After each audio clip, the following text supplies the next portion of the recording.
Bom, vamos aos tributos diretos e indiretos. Essa classificação, segundo o professor Laudo, ela é mais econômica do que jurídica. Isso porque ela classifica os tributos de um modo que esteja ligado diretamente ao patrimônio e aquelas que estão indiretamente ligadas ao patrimônio. Mas de que modo isso acontece? Vamos observar na definição que diz o seguinte, que os tributos diretos são os que recaem definitivamente sobre o contribuinte que está direta e pessoalmente ligado ao fato gerador.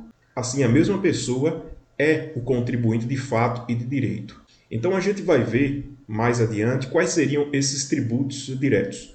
Mas é preciso deixar claro que esse tributo ele é considerado direto porque ele recai diretamente sobre o patrimônio jurídico, por exemplo, de um empregado. O imposto de renda retido na fonte, como nós sabemos, ele recai sobre o salário de um trabalhador, porque o seu salário é o seu patrimônio jurídico direto, assim como também, por exemplo, o IPVA e outros tributos que estão dentro dessa categoria. A gente vai ver um pouco mais à frente, quando a gente for abordar pelo menos alguns deles. E os impostos e os tributos indiretos, como nós podemos perceber, eles são considerados tributos indiretos, aqueles que em cada etapa econômica são repassados para o preço do produto, mercadoria ou serviço. E aí já dá para imaginar quais seriam esses tributos, por exemplo, o ICMS, o PIS e a COFINS, como também a gente poderia citar aqui o IPI. Mas vamos ao próximo slide, porque aí a gente vê quais seriam esses tributos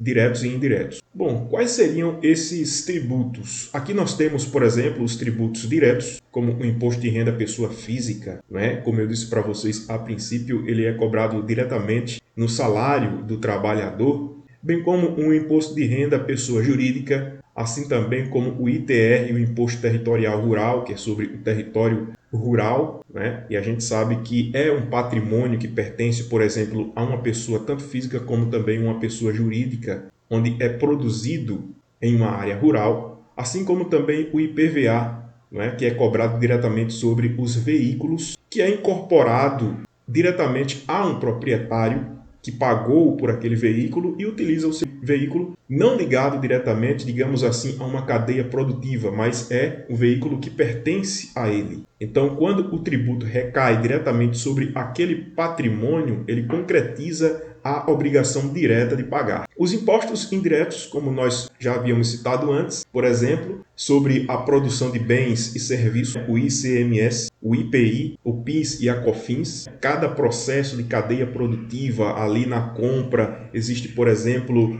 um dever. Por exemplo, quando a empresa ela faz uma compra, a empresa que vendeu tem a obrigação de reter aquele tributo, a empresa que recebeu ou que comprou tem o direito de deduzir na sua venda. Então, a gente vai ver esse processo um pouco mais adiante, mas pelo menos aqui por enquanto, o que eu quero deixar claro é o seguinte, que os impostos diretos, eles estão diretamente sobre o patrimônio e a renda, enquanto que os impostos indiretos, eles estão sobre a produção de bens e serviços, ok? Então, isso é básico para deixar claro para vocês o que seria o imposto direto e os impostos indiretos. Vamos para as próximas aulas.